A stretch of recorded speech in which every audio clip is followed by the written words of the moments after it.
Glória a Deus. Nós estamos falando de uma série de temas que eu tenho chamado o Espírito Santo de o Espírito da Graça, porque tudo começa em Atos dos Apóstolos 2, a nova aliança começa com a descida do Espírito Santo, ele que inaugura a graça, ele é o Espírito da Graça. E nessa manhã eu quero falar um pouquinho sobre isso. O Espírito da Graça tem uma casa de adoração na terra. Você ouve muitas canções sobre isso ultimamente, né? E nós precisamos também nos conscientizar dessa verdade. Vamos começar aí com um texto que está lá em 1 Coríntios 3,16. Eu estou lendo aqui na NVT. Diz assim: vocês não entendem que são o templo de Deus e que o Espírito de Deus habita em vocês? Foi uma pergunta que o apóstolo Paulo fez à igreja de Corinto, né? E a igreja de Corinto, ou as cartas de Paulo a Corinto, é um desafio pregar sobre isso, porque uma das cartas mais difíceis de se ensinar, de se pregar, é Corinto, porque ela trata de muitos assuntos ao mesmo tempo e às vezes acaba difícil essa interpretação. Mas vamos lá, nos ajudem nisso, amém? Amém. Vamos continuar firme nessa direção do Espírito. Então Paulo aqui faz uma pergunta, um questionamento, na verdade, por um incidente que estava acontecendo, um dos vários incidentes que estava acontecendo com a igreja de Corinto. Havia um problema lá, não era de Paulo, de Apolo, estava uma disputa de quem era de quem fazia mais ali. E Paulo então, mais no final desse capítulo em questão, ele fala lá: vocês não sabem que são o templo de Deus? Vocês não sabem que Deus habita em vocês? E eu quero meditar um pouquinho sobre isso, para que a gente entenda essa verdade de maneira mais profunda nessa manhã. Primeiro quero dizer que nós somos feitos para carregar a glória de Deus. Amém? Você e eu fomos feitos, formados do pó da terra, e na ação do Espírito de Deus fomos transformados em aqueles que carregam a glória de Deus. Nós temos que aprender a carregar a glória de Deus. Alguns textos no Antigo Testamento que nos ajudam a entender um pouco isso, né? Quando a Arca da Aliança, quando estava aqui na terra, naquele tempo lá no meio dos hebreus, e ela foi roubada, depois foi trazida de volta. Não vou entrar em toda essa história porque não é o ponto que eu quero enfatizar, mas o momento em que a arca, Davi tentou trazer de volta para Jerusalém, eles puseram um carro de boi, né? E houve um incidente, o carro acaba, o boi tropica, né? E a arca está para cair, e o filho de um sacerdote, entre aspas, tenta segurar a arca e ele morre ali, porque ele não entendeu. E o povo daqueles dias tinha esquecido de como se carrega a glória de Deus. A glória de Deus não é sempre para ser carregada em carros. Você e eu que carregamos a glória de Deus. Agora vamos entender isso. Na Gênesis 2,7, é sempre bom voltar no início de tudo. E formou Deus o homem do pó da terra, e soprou sobre suas narinas o fôlego de vida, e o homem foi feito alma vivente. Eu peguei esses dois copinhos aqui para a gente tentar ilustrar uma coisa. Deus pegou o pó da terra. Vamos exemplificar como esse copo sendo pó da terra, um elemento natural. E ele pega o seu espírito, certo? O seu espírito, e coloca nesse elemento natural. E surge um terceiro elemento, a alma. A alma é uma mistura, ou é o fruto dessa ação do divino, do sobrenatural com o natural. Dessa união nasce a alma, que ela é um pouco espírito e um pouco natural, um pouco terreno. Quando Adão e Eva foram criados, assim eles foram feitos, como Deus é, trino, corpo, alma e espírito. Mas Adão e Eva desprezam o espírito quando comem do fruto do conhecimento do bem e do mal, e o espírito fica como que mortificado, né? Agregado à alma de certo modo, fica sem ação, e o homem fica restrito a corpo e alma.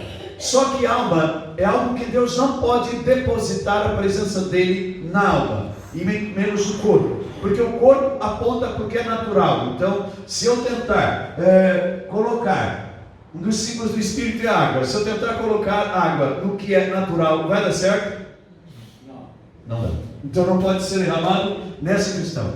O homem natural, a alma, ela é mercenária. Uma hora ela aponta para o que é eterno, e outra hora ela aponta para o que é natural. Tem como se derramar o Espírito como algo que uma vez está para cá, outra vez está para cá? Não. Então isso seria derramado e desperdiçado. Então é isso que eu começo dizendo aqui nesse sentido, que o homem foi criado de uma forma, mas ele se afastou de Deus. Então ele foi tornado alma vivente. Agora, o que Jesus veio fazer? 1 Coríntios 15, 45 diz: assim também está escrito, o primeiro homem, Adão, foi feito em alma vivente. Foi isso que eu acabei de explicar para vocês. Mas o último Adão, em espírito vivificante. Aleluia! Quer dizer isso, o homem que estava restrito agora a um corpo e a uma alma mercenária, Cristo vem e entra nesse espírito e o torna agora de novo, corpo, alma e espírito. Agora Deus pode depositar da presença dele, do espírito dele em nós. Gente que nasceu de novo pode ser cheio do espírito. Você é a casa de Deus, o lugar onde Deus habita, porque Deus pode te encher com o Espírito Santo. Aleluia. Amém? E é a partir daí que eu preciso explicar para você então a sua posição. A igreja de Corinto não estava entendendo essa realidade, por isso Paulo fez essa pergunta. Mas por que então ele fez essa pergunta? Bom, quem não se vê assim como templo onde Deus habita, tem um problema. Por quê? As suas ações, as suas atitudes e obras não vão adorar a Deus e o templo não vai funcionar. E era a situação da igreja de Corinto. Eles não estavam funcionando como templo, como a casa. Às vezes a gente ouve algumas questões, né? A casa, mas a ideia não é simplesmente casa, mas é uma casa especial, uma casa de adoração, o lugar onde Deus é adorado. Antes Deus habitava em templos feitos por mãos de homens, como no caso do tabernáculo, depois do templo em Jerusalém, a presença dele repousava sobre a arca, era o lugar de adoração. Na antiga aliança havia um centro de adoração, um único templo, mas agora todos nós fomos feitos templo, habitação do Senhor. Cada um de nós foi chamado sacerdote dessa nova aliança, da aliança da graça, do novo tempo, do tempo do Espírito. E além de sermos os sacerdotes e que temos um sumo sacerdote, nós também somos feitos casa de adoração, não uma casa comum, um templo. Essa é a ideia que Paulo quer dar. Às vezes a gente ouve muitas canções falando só de casa e casa em si, mas é mais do que isso. É um centro de adoração, é um lugar onde Deus habita e onde Deus se manifesta, onde a presença dele é mostrada aos homens. Então, como eles estavam numa discussão entre eles lá, essas ações não estavam sendo coerentes. Por isso que o primeiro ponto eu quero falar, a maneira com que estavam se comportando. Ou seja, as nossas ações dizem se a gente está consciente de que é um templo ou não. Se a gente se vê como um lugar onde Deus habita. Porque, não quero antecipar algumas coisas, vamos lá, vamos por partes, tá? Então, nosso comportamento fala, né? Aquilo que é definido como natural, a Bíblia chama de carnal, e às vezes vou tentar não usar a expressão carnal, porque isso parece ofensivo, né? Eu digo, carnal, eu não sou carnal, né?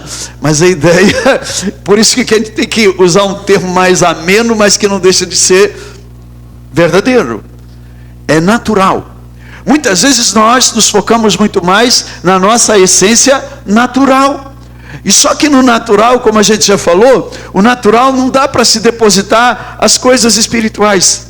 A alma humana muitas vezes se inclina muito ao natural, e ao natural não dá para se entender as coisas do espírito, e nem consegue fluir, e nem você consegue ser, né, ou estar consciente de que você é esse lugar onde Deus quer habitar. Então, o termo sarx, né, no grego é corpo. A alma é o psique, que é o que nos individualiza, o que nos torna seres únicos, onde estão os nossos pensamentos, sentimentos e vontade.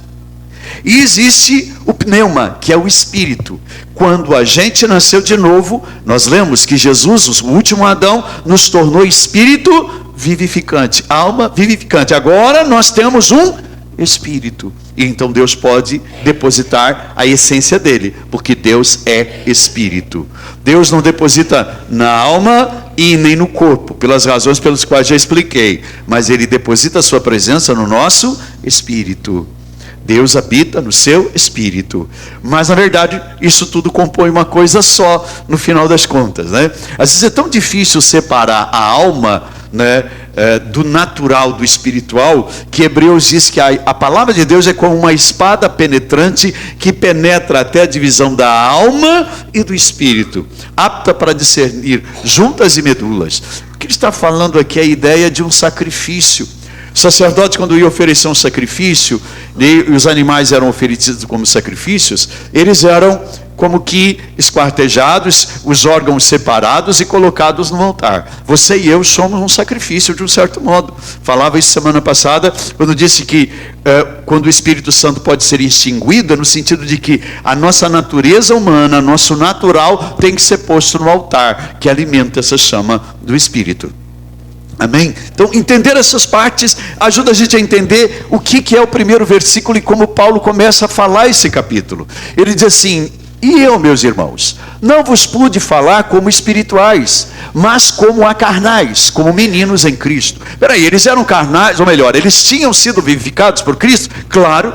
Eles tinham nascido do Espírito, mas o comportamento deles fazia com que eles parecessem seres naturais e não espirituais. Então é sempre essa luta interna, né? E eu procurei parafrasear. Então, o que é uma paráfrase? Não é uma tradução literal, mas tentar trazer para uma linguagem que nós possamos entender hoje esse texto, esses primeiros versículos do capítulo 3, que dá a ideia de quando ele vai questionar se nós nos vemos como templo do Espírito. Então, mais ou menos seria isso. Paulo dizendo: eu não poderia falar com vocês como pessoas dotadas de Espírito, porque eles não estavam se comportando como se tivessem já nascidos do Espírito, né? Capazes de reagir espiritualmente, porque se a reação deles não era espiritual, então estavam dando a entender que não tinham Espírito. Na verdade o tinham, mas não estavam agindo como se. Tive de falar como alguém que fala a criancinhas, feitas apenas de carne e que entendem apenas o literal, né? A criança, ela não entende uma linguagem figurada, né? A criança custa a desenvolver essa capacidade cognitiva de, por exemplo, tu pergunta para a criança assim: o que é amor? E a criança: amor? Amor é um abraço, que é a coisa mais concreta, um beijo, né? Que são expressões, mas isso não é necessariamente amor. Então a criança não tem a capacidade cognitiva de entender uma coisa abstrata.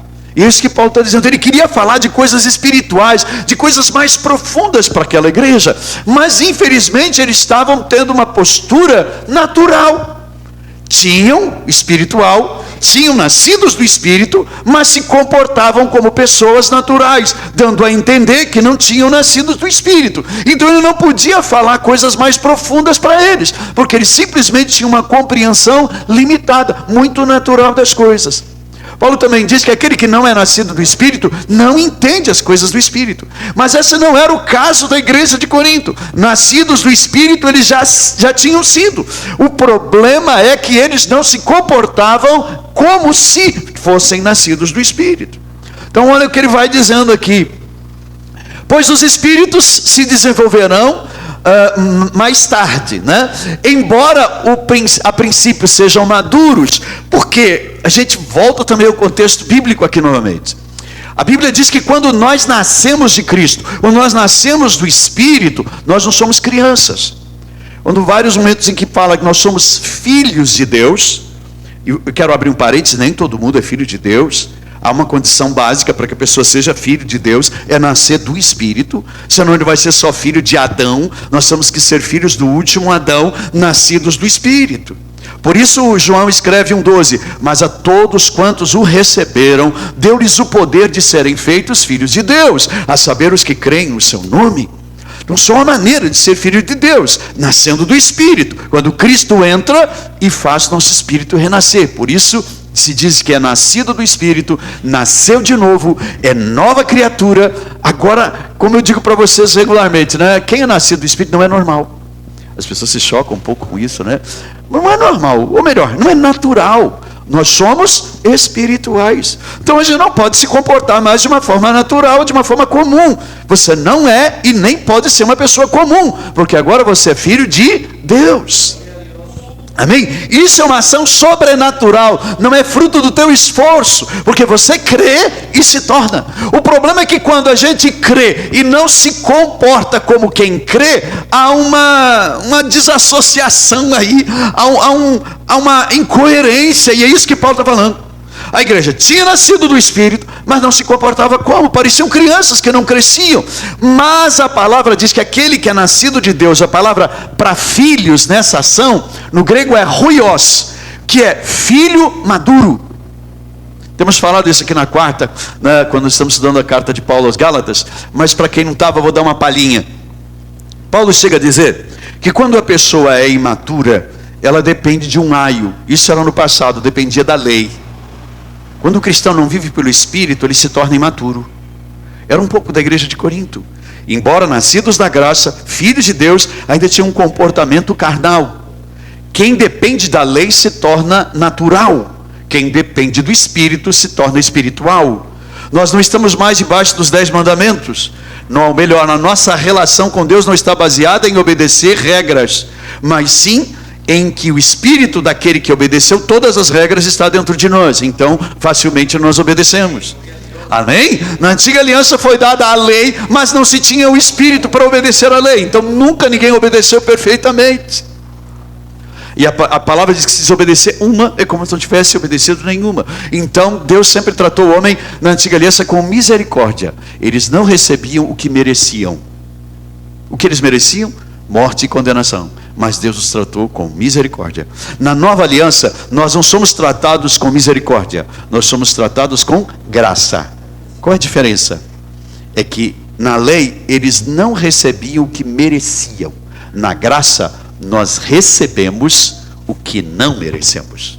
E isso é graça, porque Deus manifesta o seu amor.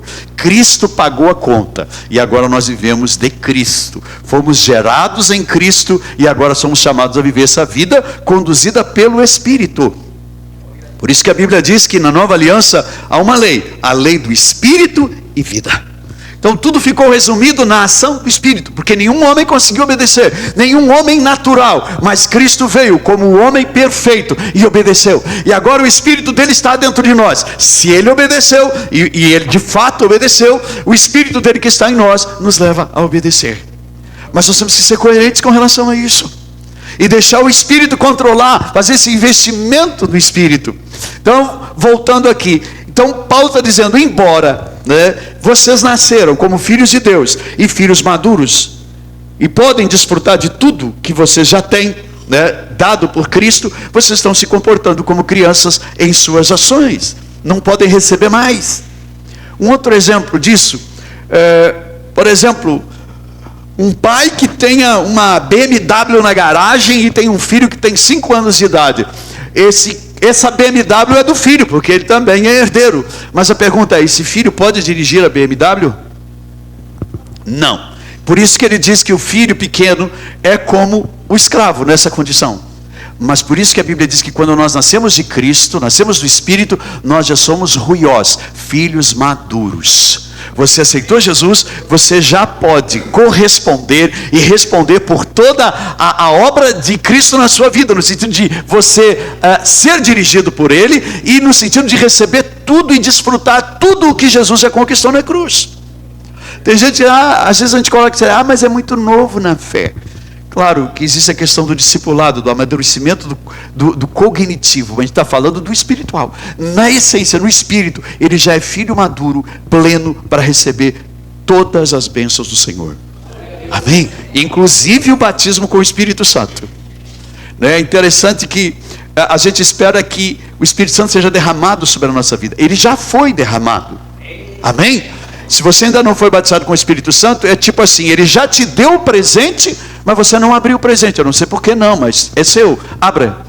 Amém? E seja cheio do Espírito dele. Glória a Deus. Então, para concluir essa fala dos primeiros versos, então ele diz, não estão desenvolvidos o QI. Pastor, o que é QI? QI é consciente de inteligência. O que uma criança, a gente diz que o consciente de inteligência dela não está plenamente desenvolvido ainda. Então ela não tem um QI, né, alto, né? Isso é uma maneira de quantificar a capacidade de raciocinar, de inteligência. Mas isso não é importante aqui. Mas não estão desenvolvidos. O QI é normal. Tem um QI de gente adulta, mas o QE, pastor, o que é QE? Consciente espiritual. Consciência de que você é um ser espiritual, de que você está cheio do Espírito Santo, e faltava isso à igreja de Corinto. Eles até tinham uma capacidade cognitiva, pareciam adultos, mas no que se referia a espiritual, eles pareciam crianças. Eles não correspondiam a isso, eram imaturos, eram muito naturais e não tinham essa consciência espiritual. É isso que Paulo está falando.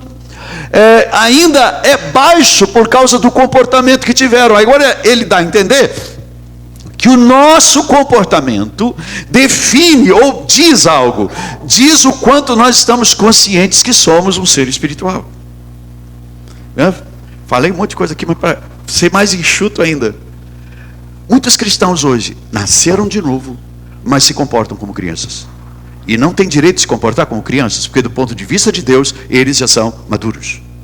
Se podem receber todas as heranças, também podem manifestar a presença de Cristo nessa terra. E essa era a preocupação de Paulo. Ele diz: meu Deus, eu queria falar coisas mais profundas, iria falar das grandes verdades da graça, do sobrenatural de Deus, mas não pude falar, porque vocês se comportavam como quem só tem QI, não tem QE. Pergunta para o teu irmão aí, como é que está o teu QE? Não espera ele responder, não. É só para você pensar nisso. Como está o seu QE? Porque a gente precisa ter esse consciente espiritual. Precisa e é necessário fazer esse investimento, porque o Senhor espera lá fora. A palavra diz que há uma multidão gemendo na expectativa de que você e eu, que somos os filhos de Deus, se manifestem. Como se manifesta? Em ações e obras. Claro que obras não salvam, mas mostram que uma pessoa é salva. As ações também não salvam, mas mostram que a pessoa está consciente da salvação que ela recebeu. Esse era o problema da igreja de Corinto. Agora vamos avançar. Sinal de que o crente não entendeu o que é casa de adoração. Quando você se manifesta através das tuas ações, das tuas obras lá fora, você está dizendo: eu sou casa de Deus, Deus habita em mim. Olhem para Jesus agora, né? Paulo diz que nós estamos rodeados de uma grande nuvem de testemunhas. Sabe, a gente tem que tomar cuidado nisso, porque senão a gente entra num legalismo religioso.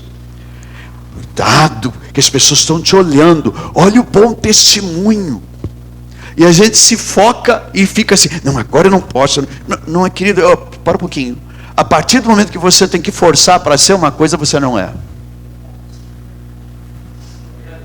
Entende? Tu acha que peixinho aprende a nadar? Já viu algum peixe assim fazendo curso de natação? Porque ele está no meio dele, a natureza dele. Você agora foi vivificado pelo Espírito vivificante. Você nasceu de novo. Você tem um Espírito. Então você é um ser espiritual. Você não vai se preocupar com as suas ações, mas consciente de que você é um ser espiritual, você vai mostrar Cristo lá fora sem forçar. O religioso, como não tem essa mudança interna, ele vive noiado, vive estressado, porque ele quer mostrar para as pessoas que é espiritual. Quando a gente não força. Você está entendendo? Você, com certeza, tem alguns traços do seu pai e da sua mãe. Você precisa forçar, e precisa provar que é filho e pai, ou melhor, que seu pai e sua mãe são seu pai e sua mãe. As suas ações, o teu jeito de ser, vai mostrar. A gente pega até os tiques, né? Porque a convivência faz isso. Mas está no nosso DNA, na nossa essência. Então você é filho de Deus. Você é espiritual, amém? Quem nasceu de Cristo aqui, amém? Você é espiritual, amém? Ponto final. Agora você precisa estar consciente de que você é esse lugar de adoração. E viva como esse adorador, que internamente você se encha do Espírito. Agora, veja o que Jesus diz para a mulher lá na beira do tanque. Isso é antes da graça, certo? Jesus veio Para manifestar a graça, ele obedeceu primeiro toda a lei plenamente, e a graça só começa no derramar do Espírito. Então, enquanto Jesus estava na terra, um período de transição, é o fim da lei ainda, né? Por isso que a palavra diz que Cristo é o fim da lei, ele acaba com a lei. Ele faz a lei se tornar, ou melhor, ele obedece toda a lei se torna então concreta, até antes ela não era. Mas agora o Espírito dele que obedeceu, habita em nós. Nós não precisamos ficar preocupados em cumprir 10 mandamentos. Nós temos que estar cheios do Espírito dele, e naturalmente nós vamos obedecer a todos os mandamentos. Amém? Então, ele falando para a mulher nessa expectativa, porque na antiga aliança havia um centro de adoração, e a mulher preocupada: vocês judeus dizem que é em Jerusalém, nós dissemos que é lá no monte, e aquela disputa entre judeus e samaritanos, discutindo onde seria o centro de adoração. Jesus disse: mulher, só um pouquinho, está chegando o tempo e que não vai haver um único lugar, um centro de adoração. Olha o que ele diz: mas a hora vem, e agora é, em que os verdadeiros adoradores adorarão ao Pai em espírito. Repete comigo, hein? Está fraco, hein? E em verdade, porque o Pai procura tais que assim o adorem. Aqui, irmão, no Espírito, amém? Você é a casa, você é o templo. Quanto mais você se enche do Espírito, a sua vida se torna um templo. Quanto mais consciente você está da presença de Cristo na sua vida, e você interage com o Espírito Santo dentro de você, você interage com o Espírito da graça, falando com Ele, orando em línguas, buscando a Deus, recebendo na palavra o Espírito e a vida de Cristo, mais você está consciente que você é um templo, um lugar de adoração. Amém? Deus não habita em templos feitos por mãos de homens na nova aliança. Ele habita em você e eu, que somos feitos casa, templo espiritual. Amém? Então, primeira coisa que nós falamos, eu vou só me deter a 2 pontos hoje. Eu já estou na metade por fim, fica aí, tranquilo. Tá? Isso não vai se estender muito. Mas primeira coisa são ações. As tuas ações mostram que você é um templo. Eu não estou pondo em dúvida se você é, porque se você nasceu do Espírito, você é. Amém? A questão é o teu que, como é que está? O teu consciente espiritual. Você tem essa relação com Deus, esse relacionamento com o Espírito Santo. Porque o Pai é o amor, o Filho é a graça, e o Espírito Santo é a comunhão. Se você quer ter a graça, você precisa do Espírito Santo. Se você precisa do amor do Pai, você precisa do Espírito Santo. É Ele que faz a conexão com o amor e com a graça. Sem Ele, nada podemos fazer. Esse é o tempo dele, do Espírito da graça. Se encha dele então. Então, a primeira coisa que eu falei foi as nossas atitudes. Qual era o problema da igreja de Corinto que Paulo apontou aqui nesse primeiro momento? Eles estavam numa discussão. Uns dizem que é de Paulo, de Apolo, quem ganhou, quem pregou, quem fez não sei o que. E Paulo chegou e disse: olha só, um plantou, outro regou. Mas não interessa isso muito. Interessa é que o crescimento veio de Deus. O que interessa é o sobrenatural de Deus, amém? Não é o que o fulano fez, o que o Beltrano fez ou deixou de fazer, mas o importante é que o crescimento veio de Deus. Agora, a segunda coisa que ele aponta é com relação às obras. As obras é o que edificamos, o que nós construímos, mostra se nós somos ou não, ou se estamos ou não conscientes que somos o templo onde Deus habita. Amém? Então, prontos aí? Aqui eu entro num ponto delicado, porque a religião se apropria às vezes desse ponto aqui para usar para o outro lado. E nós temos que estar bem conscientes disso. A palavra diz que as obras não salvam, muito menos nossas atitudes nos salvam. Mas a consciência de que Cristo em nós e que fomos vivificados por este Espírito vivificante, que é o segundo ou último Adão, isso é revelado através de nossas obras. Amém? A obra não salva, mas mostra se você está consciente dessa salvação. Entende? Então ele vai falando aqui agora, parece que ele mudou de assunto, de um certo modo, mas ele vai usar um exemplo, né? Ele vai falar de uma casa que está sendo construída, de uma edificação. Esse texto é um texto que ele vai falar também do tribunal de Cristo. Eu vou chegar um pouquinho lá, mas 2 pontos: fundamento e paredes. Ainda na NVT, 1 Coríntios 3,10 diz: pela graça que me foi dada, Paulo aqui se identificando como um edificador, como aquele que construía, disse assim: lancei o alicerce como um construtor competente, e agora outros estão construindo sobre ele.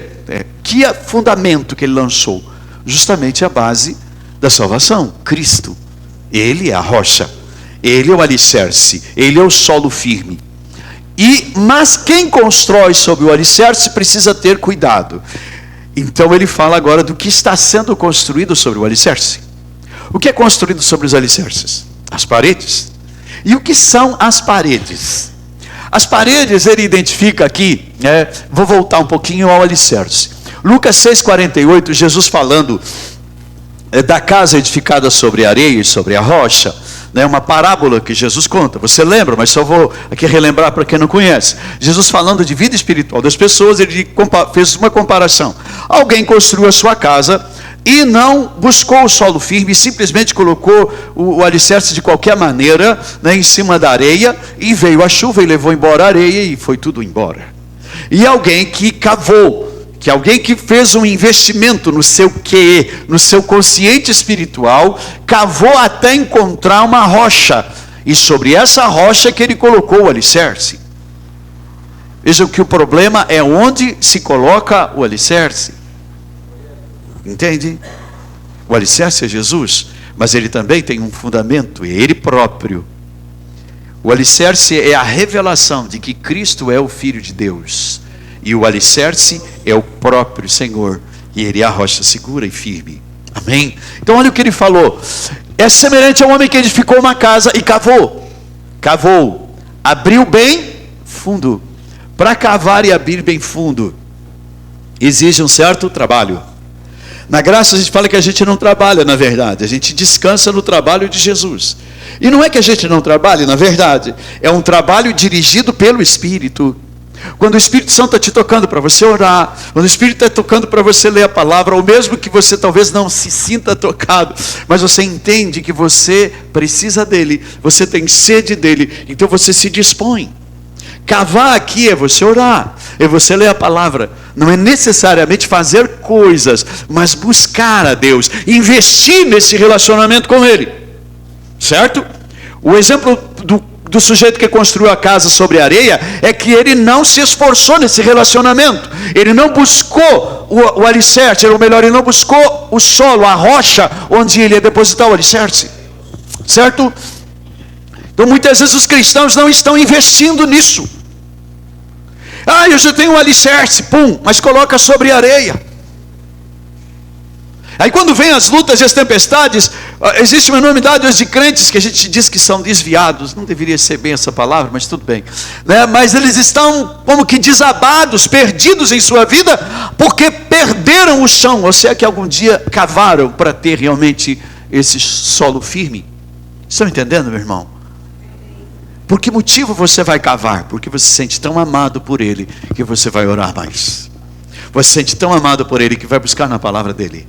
Agora, se você ficar apático, você não está investindo no teu consciente espiritual. Não investindo no teu consciente espiritual, você acaba naufragando na fé. Porque as lutas vão vir. Mas em todas as lutas, aqueles que estão edificados sobre a rocha, são mais do que vencedores. Aqueles que estão sobre o solo firme da graça, do amor de Deus, estão seguros. Amém? Então, Jesus falando aqui, dizendo isso. E vindo a enchente, bateu o ímpeto, a corrente naquela casa, e nada pôde abalar, porque ela estava fundada sobre a rocha. Amém? Então, falei do fundamento. É achar em Cristo solo firme. Isso exige certo investimento. Você está fazendo esse investimento, querido? Querida? Porque se você não faz esse investimento, você não está consciente de que você é casa, de que você é templo de adoração. E aí você se comporta muitas vezes como uma criança e deixa de receber coisas mais profundas. Agora as paredes, ele fala aqui, vamos resumir aqui, é bem amplo isso, mas eu não vou entrar no detalhe, porque isso aí daria uma outra mensagem. Mas ele qualifica aqui dois tipos de materiais.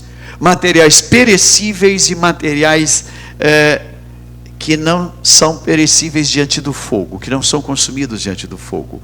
O fogo representa aqui o juízo, né? Não contra nós, mas contra as obras que nós fazemos.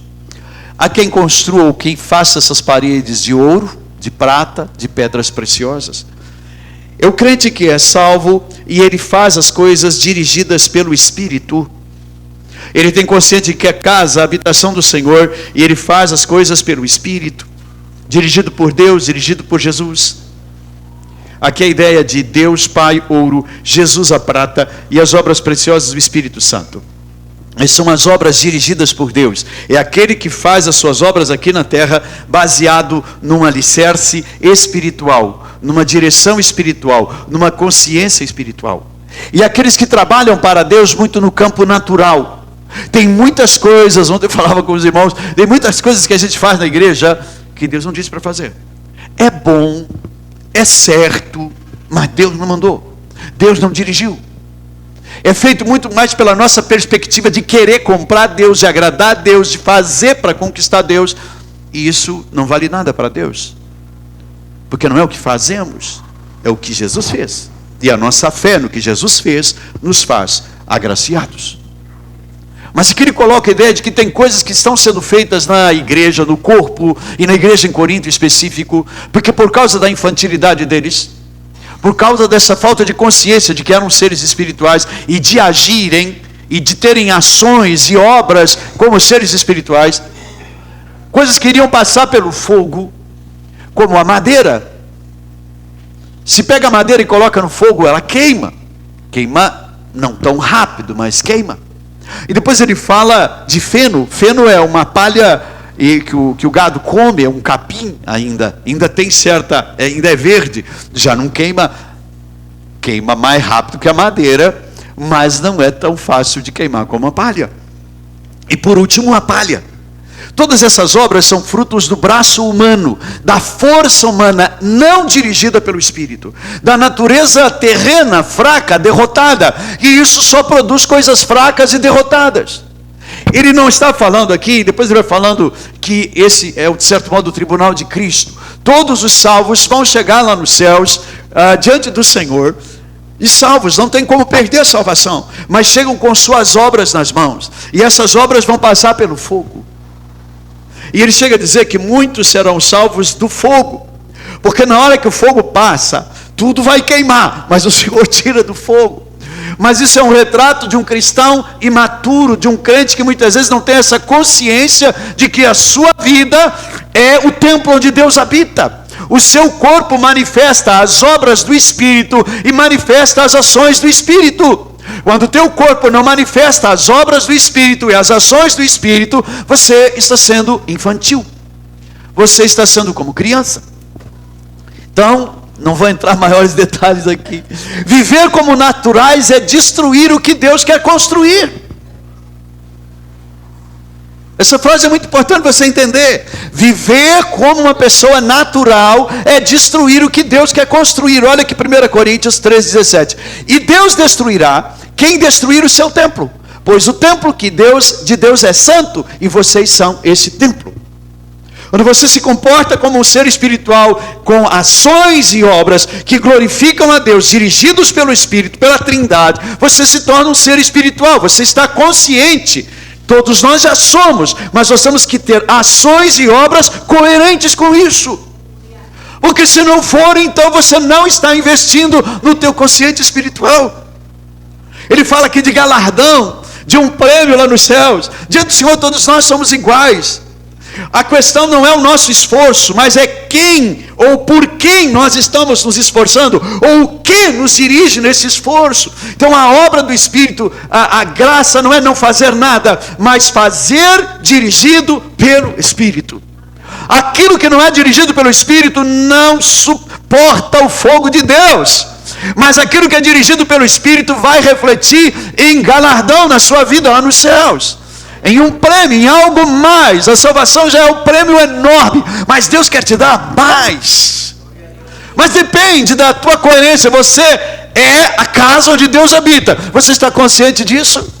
Amém? Que ninguém se engane. Se algum de vocês pensa que é sábio, conforme os padrões dessa terra, deve se tornar-se louco, a fim de estar verdadeiramente sábio. Concluindo essa carta, esse capítulo. Ele está falando que quando a gente se posta de uma maneira muito natural, e tudo que a gente faz está muito em cima do QI, esquecendo o QE, a gente vai ter essa postura, às vezes, de não nos ver como casa onde Deus habita. Às vezes a gente está sendo muito lógico, muito racional, muito natural. E às vezes as pessoas, e quando toda pessoa que age de uma maneira muito natural, muito lógica, ela acaba negando a sua natureza espiritual. E Deus não consegue colocar do espírito dele em pessoas naturais. Ele já fez a obra, Cristo já te vivificou. Mas muitas vezes o teu comportamento é de quem não entendeu isso. E aí fica difícil de Deus fazer mais na sua vida. As pessoas dizem, Senhor, me enche. Mas muitas vezes estão assim. E fica lá, enche-me, Deus. E Deus quer, mas como? Você tem que ter consciente, você é um ser espiritual. Aí Ele pode então depositar da presença dEle na sua vida. Seja coerente. Deus, Cristo está dentro de você. Deixa Ele dirigir a sua vida, para que então a glória do Senhor seja manifesta. Porque quando a gente começa a andar pelas coisas do Espírito, as pessoas vão achar que a gente é louco. A palavra diz que a mensagem da cruz é loucura para quem não crê. Se você tentar viver a tua vida de uma maneira muito lógica, muito natural, Deus não tem como derramar do Espírito e da vida dele em você. Então, para concluir, invista no teu consciente espiritual, para que as ações e as obras glorifiquem ao Pai. Você só se manifesta como templo quando as tuas ações e as tuas obras glorificam o Pai. E essas ações e obras só glorificam o Pai quando você investe na tua vida espiritual. Quando você investe nesse relacionamento com o Espírito Santo. Amém? Glória a Deus. Fica de pé no seu lugar, nós vamos orar um pouquinho agora, né? E você possa ter essa consciência, meu irmão, consciência gerada pelo Espírito. Deus quer encher tanto a sua vida, mas a gente precisa ser coerente. Tem que haver um alinhamento, né, nisso, porque às vezes como eu disse, o que a gente fala, o que a gente faz e as nossas obras dizem o que está no comando. Amém? Você deixa o Espírito comandar a sua vida. Quem quer ser cheio do Espírito nessa manhã? Amém? Ele já derramou. Ele não vai derramar, já está derramado, está à sua disposição. Às vezes as pessoas ficam esperando que Deus faça, mas você precisa abrir esse pacote. Amém? As pessoas ficam, às vezes, eu estava ouvindo, lendo um autor, eu achei muito interessante, só para te ajudar nessa questão agora, do batismo com o Espírito Santo. Eu tenho orado para que todos vocês sejam batizados no Espírito Santo, né?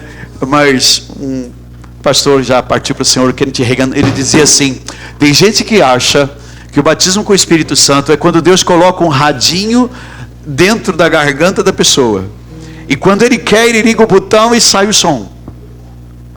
Não, o Espírito Santo já está dentro de você. Comece a falar. Amém? Abra sua boca. Ninguém fala de boca fechada. Beba dessa água. Ninguém bebe de boca fechada. Já viu alguém beber de boca fechada? Não tem como. Você precisa abrir a boca. Sabe, quando nós éramos crianças, você falou direto já as palavras claras e em bom som? Não. Você começou a falar algum barulho, começou a fazer algum barulho, né? Você abriu a boca, e desse abrir a boca as palavras foram se formando. Você já foi, amém? O Espírito já está em você, o presente já foi dado. Agora você abre, por favor, se encha dele, viva essa vida no Espírito. Amém? Glória a Deus. Feche os teus olhos e adore o Senhor.